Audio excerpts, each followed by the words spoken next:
Hacer esta peli fue una iniciativa de otras personas, una iniciativa del proyecto que se llama Little Secret Film, en colaboración con el canal de televisión Calle 13, que querían que seleccionaron una serie de directores para hacer una película a partir de unas premisas.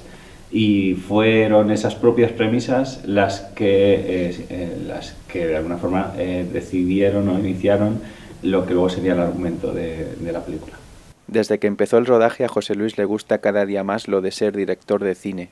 Se tenía que filmar pues en un espacio de tiempo y yo pues opté por una forma más o menos rápida de hacerlo que además tenía asociada una estética que a mí me gusta, que es una estética como feísta, que combina el vídeo digital como más estándar con un tipo de imagen que a mí me interesa mucho, que es la que queda el VHS, que es una especie como de imagen feucha, apagada, sucia, manchada, que a mí me gusta muchísimo. Aquí estoy un poco más mayor. Esta es mi habitación con mis cosas. Yo nunca trabajo con actores, siempre en todo lo que he hecho trabajo con gente no profesional, no relacionada con el cine, y estaba claro que iba a seguir así y que sigue siendo mi intención seguir haciéndolo así.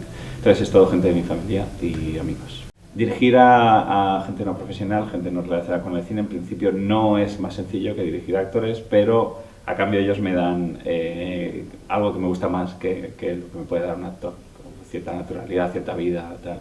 En ese sentido no me importa que me cueste un poquito más dirigirlos. A todo querer, mi tren va a la máxima revolución, cruzando paisaje en tu dirección, llegaré a todo querer, este sentimiento... No.